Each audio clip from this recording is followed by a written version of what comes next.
Day after tomorrow movie में जो कुछ भी दिखाया गया है क्या सच में पॉसिबल है? ऐसा हो सकता है? क्या साइंटिफिक एक्यूरेट है ये? इस मूवी में मेरे लिए बेस्ट मोमेंट्स क्या थे और सबसे इम्पोर्टेंट हम क्या कर सकते हैं, इस बारे में बात करेंगे इस वीडियो में।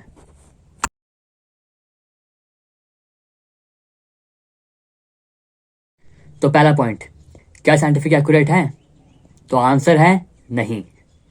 साइंटिस्ट और पहले क्लाइमेटोलॉजिस्ट ने जब इस मूवी को देखा तो उन्होंने कहा कि yes it is a great movie, बढ़िया विजुअल इफेक्ट हैं, सब कुछ है बढ़िया, पर इसकी जो साइंस है वो थोड़ी हिली हुई है। इस मूवी में जैसा दिखा रखा है ऐसे जा जाएगी इस समय में, वैसा नहीं हो सकता है, पॉसिबल नहीं है ऐसे जाना, और क्लाइमेट ऐसे वर्क नहीं करता जैसे दिखा रखा है इन्होंने। और बाय चांस अगर ऐसा हो भी गया तो जितनी जल्दी इन्होंने दिखा रखा है एक हफ्ते में ही पूरा आइस एज ने कवर कर दिया था न्यूयॉर्क सिटी को, ऐसा कुछ नहीं होने वाला, बहुत समय लगेगा अगर हुआ भी ऐसा। तो अब इतनी सारी इनएक्यूरेसी होने के बावजूद ये मूवी इंपॉर्टेंट है। क्यों? क्योंकि इट मेड अ डिफरेंस। इसने लोगों के दिमाग में एक डिफरेंस क्रिएट करा। कैसा है? इस मूवी से रिलेटेड जो टीम थी उन्होंने कहा कि जो क्लाइमेट के प्रति, अब इन्वायरमेंट के प्रति उनका सालों का काम नहीं कर पाया, जो सालों की रिसर्च नहीं कर पाई, वो इस मूवी ने कर दिखाया। वो अवेयरनेस क्रिएट करी इस मूवी ने। यूनिवर्सिटी ने इस मूवी पर रिसर्च करी कि इस मूवी को देखने से पहले और बाद में ऑडियंस का रिएक्शन क्या था, मतलब उनका क्लाइमेट को प्रति क्या रिएक्शन रहा। तो उन्होंने पाया अपनी रिसर्च में कि लोग अब अवेयर हो गए हैं क्लाइमेट को लेके और भी ज़्यादा। पहले उनका अवेयरनेस अगर इतने लेवल में था, कम था, तो अभी मूवी को देखने के बाद वो बढ़ा है।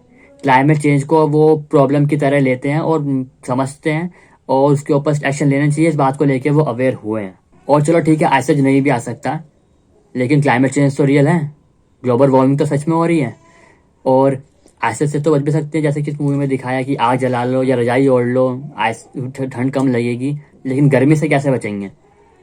फैन नहीं तो कूलर नहीं तो एसी, और एसी भी फेल हो गया तो।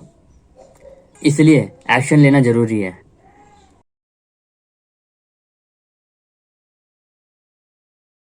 तो हम क्या कर सकते हैं? बस एक सिंपल सा स्टेप, जस्ट बी रिस्पॉन्सिबल।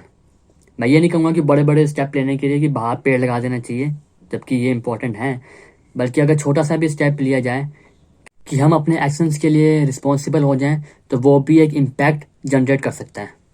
अब हो सकता है कि आप कहें कि ये सब तो बड़ी कंपनीज कर रही है ना, जो अपने कॉरपोरेशन वगैरह कर रही हैं, वो पोल्यूशन कर रही है, हम क्या ही कर सकते हैं इसमें? हमारे स्टेप से कुछ वैल्यू ही नहीं क्रिएट होगी। तो इसलिए तो मैंने कहा जस्ट बी रिस्पॉन्सिबल, अपने एक्शंस को लेकर, अपने डिसीजंस को लेकर, अपने चॉइसेस को लेकर, just be responsible. For example, एक कंपनी है, वो कुछ प्रोडक्ट या सर्विस बना रही होगी, जरूर कंपनी तो यही करती है, वो किसके लिए बना रही है? हमारे लिए, हम कंज्यूमर्स के लिए। तो वो कंपनी मान लो कि वो इन्वायरमेंट को हार्म कर रही है ये सब करने में, तो हमने देखा कि ये कंपनी है, ये प्रोडक्ट बना रही है, अब हमें तो मुझे ये चाहिए, तो पर ये तो हार्म भी कर रही है इन्वायरमेंट को, तो इसके अलावा कोई अल्टरनेटिव तो होगा। और अल्टरनेटिव आजकल मिलते हैं, अल्टरनेटिव हर चीज़ का निकल के आ रहा है इन्वायरमेंट फ्रेंड, इको फ्रेंडली। तो हमने देखा वो अल्टरनेटिव है, हाँ ये सही काम कर रही है या इन्वायरमेंट को बचा रही है, हाँ थोड़े पैसे ज़्यादा हैं पर चलो कोई बात नहीं यार, इन्वायरमेंट तो बच रहा है, तो अब मैं उससे सामान लूँगा, और ये जो कंपनी हार्म कर रही थी तो उसको बोलूँगा ए सरक सरक उधर, और उसको ले आऊँगा। और ऐसा ही छोटा सा स्टेप, हमारा चॉइस, हमारा डिसीजन एक इम्पैक्ट जनरेट कर सकता है। ये कुछ ऐसा ही होगा जैसे कि गांधी जी ने कहा था 1920s के समय में, नॉन कॉपरेशन मूवमेंट की तरह। उन्होंने बस इतना कहा था कि जो ब्रिटिशर्स बेच रहे हैं सामान, उनको हम इस्तेमाल ना करें, बस अपना स्वदेशी इस्तेमाल करें। और वो इतना सफल इसलिए हुआ था क्योंकि उस समय फ्रीडम फाइटर्स तो थे, वो तो आए ये सब उन्होंने तो मूवमेंट अपनाया साथ में, जो कि फ्रीडम फाइटर नहीं थे, जिनको बस अपने घर परिवार की देखभाल करनी थी, उनको भी लगा कि हाँ यार ये सही चीज़ है, हमें ज़्यादा कुछ करना नहीं होगा, हमें लड़ना नहीं है किसी से, बस ये है कि स्वदेशी सामान खरीदना है। तो उन्होंने इस स्टेप को अपनाया और पूरे मूवमेंट ने एक इम्पैक्ट, बहुत तगड़ा इम्पैक्ट क्रिएट करा था उस समय। तो ये भी कुछ ऐसा ही है, कोई कर रहा है नहीं कर रहा उसको लेकर तो हम कुछ नहीं कर सकते, बस अपने डिसीजंस को लेकर कुछ कर सकते हैं कि जो इको फ्रेंडली है वो सामान को यूज़ करें। आप अगर परचेजिंग पावर है आप में तो अपने डिसीजंस को लेकर रिस्पॉन्सिबल हो सकते हैं। तो मेन पॉइंट है जस्ट बी रिस्पॉन्सिबल। अब ये मूवी इंपॉर्टेंट क्यों है?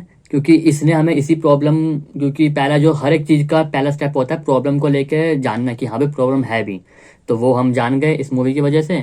फिर बात आती है सॉल्यूशन की, तो सॉल्यूशन पहले 2004 के समय में तो नहीं था उतना रिसोर्सेज, लेकिन अब है, अब इंफॉर्मेशन एज है, गूगल में अगर यूट्यूब पे हम डालते हैं तो हमें सॉल्यूशन की लाइन लग जाएगी, आर्टिकल्स मिल जाएंगे बहुत सारे, यूनाइटेड नेशंस के जरिए लिखा भी आर्टिकल मिल जाएगा, यूट्यूब पे वीडियोस मिल जाएगी, वो छोटे स्टेप्स को लेकर जो हम सब कर सकते हैं।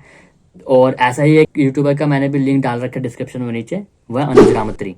वो इन्वायरमेंट पे वीडियोस बनाते हैं छोटे छोटे स्टेप्स को लेकर कि हम सब अपना सकते हैं जिनको, और इन्वायरमेंट को जिससे कि फ़ायदा होगा।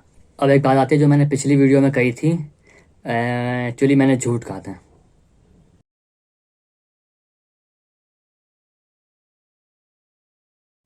पिछली वीडियो में मैंने कहा था कि ये स्केयर कम अवेयर ज़्यादा करती है, लेकिन मेरे साथ असल में ऐसा नहीं हुआ था। जब मैंने मूवी को देखा था जब मैं अवेयर कम स्केयर ज़्यादा हो गया था, तो फिर भी मैंने इस मूवी को रिकमेंड करा, इसको पॉजिटिव बोला। क्यों? इस सीन की वजह से।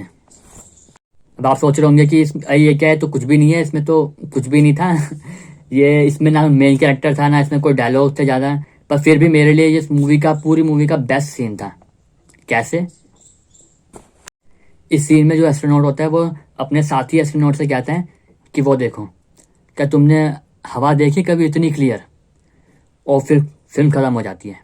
और इस छोटे से सीन ने मेरा इस पूरी फिल्म को लेके आउटलुक चेंज कर दिया, एक मेरी थिंकिंग चेंज कर दी। मैं सोचता था हमेशा कि जो भी डिज़ास्टर होते हैं इस मूवी में हो या फिर रियल लाइफ में हो, वो सब असल में नेचर हमसे वो ले रहे, बदला ले रहे एक तरीके का, कि हमने जो भी अब नेचर को हार्म करा अभी तक, तो उसका ही बदला एक तरीके का। पर इस सीन को देख के मुझे रियलाइज़ हुआ कि नेचर को तो एक तरीके से मदर नेचर कहते हैं ना इंडिया में, तो वो बदला कैसे ले सकते हैं? और हाँ, वो बदला नहीं लेते हैं, वो असल में अपने खुद की ही सफाई कर रहे होते हैं उस समय। ये ऐसे ही जैसे कि हम किसी फेस्टिवल में सफाई करते हैं।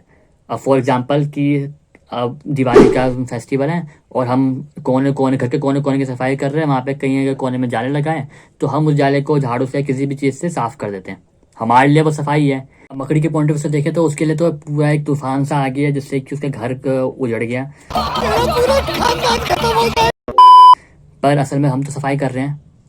वैसे ही मदर नेचर का सीन है, जो हमें सफाई करनी चाहिए थी अर्थ की, वो उन्हें खुद ही करनी पड़ रही है, इसकी वजह से डिजास्टर आ रहा है। तो ये मुझे रियलाइज हुआ इस सीन को देख के, छोटे सीन को देख के।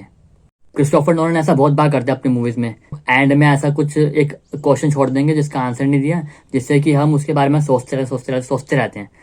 पर इस movie the day after tomorrow ने भी मेरे लिए ऐसा ही कुछ करा। बस ये है कि उन्होंने कोई क्वेश्चन नहीं छोड़ा, उन्होंने बस एक छोटी स्टेटमेंट छोड़ दी जिसको मैं सोचता रह गया, बाद में सोचता रह गया उसके बारे में।